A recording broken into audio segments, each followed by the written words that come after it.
Starting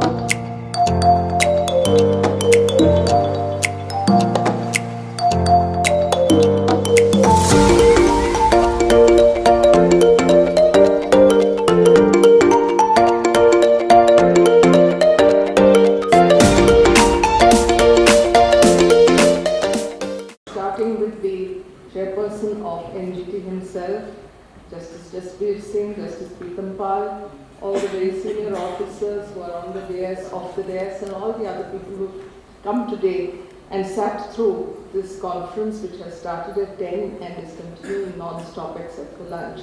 It is not normal to have such a full hall in the afternoon, and I think that that shows that there is a certain commitment.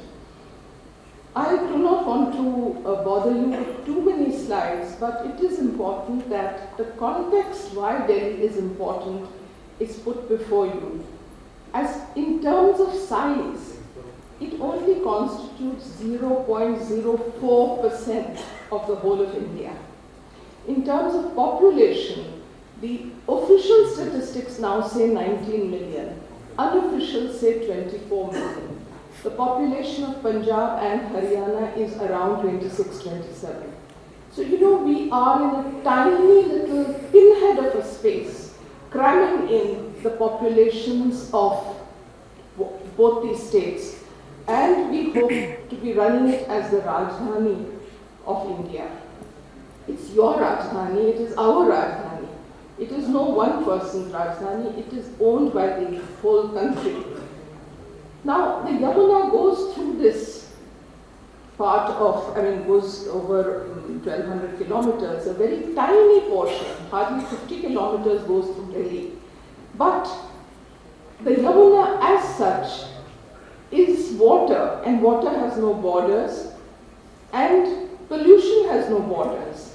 So when the NGT set up this monitoring committee, I realize now the kind of, not because I'm on this monitoring committee, but I realize the vision behind this, that if all the orders that are given are not complied with, if people have not recognized the problem, how are you going to take the next step, which is to implement those orders?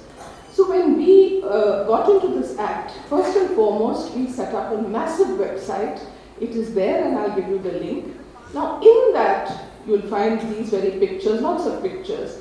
Basic thing that the river is a lifeline, both for agriculture, for drinking purposes, and Yamuna has an interface not only with Uttarakhand and Haryana, Uttar Pradesh, Delhi, Rajasthan, and the share of the waters is decided by the Upper Yamuna board. Now, it's, as a population of 19 million, it has a huge influx of migrants. And these come, it's a conurbation. It is rural to urban. It is not urban to urban. Now these people come and they settle very largely in slums or in unauthorized colonies. The total length is 1376 of the Yamuna, I said 1200, sorry. 22 kilometer stretch from Wazirabad to Okhla is the most polluted.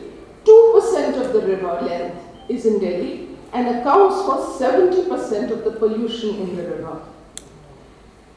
The major contributors are what we have heard from the morning: untreated sewage, industrial effluent, dumping of construction and demolition waste, unauthorized colonies, dairies, dhobi ghats, cultivation and vegetable growing, and the use of chemical fertilizers and idle immersion during festivals of Ganesh Chaturthi and Durga Puja.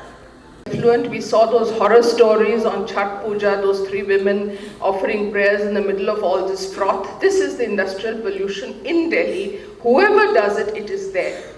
Then you have truckloads of garbage which are being thrown in. The left side shows you a particular drain in Ramnagar. It is a regularized unauthorized colony. The right is dumping on the riverbed. The left side, we visited the monitoring committee, that is my fellow member, Mr. Sajwan, and I. We've been there 3 times already. After we came, everyone has gone there. Municipal corporation has gone there. They have tried all kinds of measures, putting grills, putting all kinds of things to stop it.